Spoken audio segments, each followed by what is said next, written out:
Hey, DJ, when you watch Jase McClellan at practice, the true freshman, how does he stand out to you at running back? His ability to move and cut and create plays. How has the freshman looked to you at running back, Jase McClellan? He's looked good since day one. Like he's been doing it, like been here for a while. He looks just like the old guys, and they've been doing a good job of coaching him up. Ryan Hennessy, over to you. Yeah, I talked to Nick about this as well. This was a year ago today when Tua got hurt against Mississippi State. What does it mean to you as a former teammate of his to see him have success 1 year ago in the NFL now? I'm so proud of him. He came a long way. His story, his journey has just been amazing. Like I remember that I think I got hurt the same game, and just like seeing him go down like that and seeing where he at now, like how he bounced back is incredible. Kirk McNair, over to you.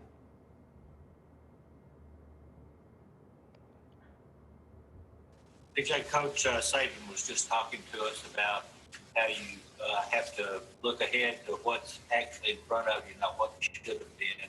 But I wonder if the LSU postponement last week was disappointing to you as a player, to the team, and then having to practice without that game going forward, how that's been. No, so it wasn't disappointing. I mean, of course we wanted to play them, but we prepared, even like when we found out we weren't playing them, we prepared as if we were playing them the whole week. But like we wanted to play them, but it wasn't disappointing. Edwin Stanton, you're up.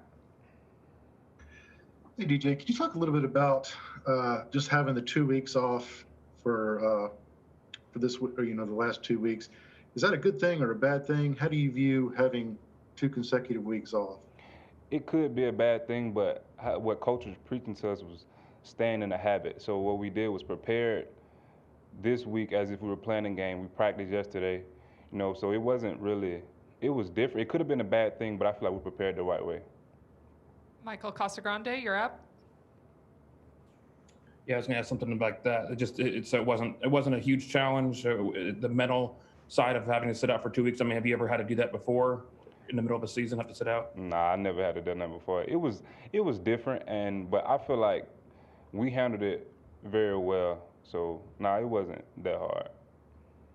Tyler Waldrop, over to you. Hey, Coach Saban, when he was up there, he talked about, mentally he feels like it's still week 11, even though, y'all played only about half the games at this point that you normally would have. I'm just curious, what does it feel like mentally for you? Does it kind of feel like we should be wrapping up the season right now? And what are some challenges to that, and how do you maybe handle that?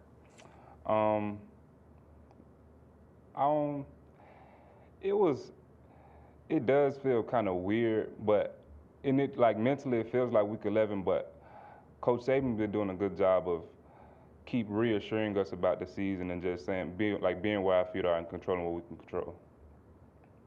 Mike Rodak, you're up. Yeah, DJ, there's a chance that down the stretch here, a couple games get moved around or changed with some of the SEC's new rules. Just how does that affect what you're doing early in the week in terms of getting ready for opponents, potentially having to get ready for multiple opponents? It really doesn't affect us at all. We just go week by week, and whoever their opponent is, we're gonna prepare just for them that week. And if it changes, it changes. But we can't control that, and we can't think about the future. We just have to focus on what's right there in front of us. William Galloway, you're up. Hey, DJ, can you tell me about Kentucky's offense? And Coach talked about a dynamic quarterback that can pass and run. How do you approach that, and how does the defensive line specifically focus on stopping the quarterback this week? For one up front, we have to do a good job of striking the blockers and defending the run and trying to make them one-dimensional. Because if we can't do that, it's going to be a long game. So we just have to control the line of scrimmage and try to make them one-dimensional. We'll go back over to Stephen Smith for the last question. DJ, that was a really cool video of Trey Sanders in the locker room, players cheering, jumping around, happy to have him back, and just guys having a dance party. Just talk about the chemistry of this team. What makes this team so fun to be around?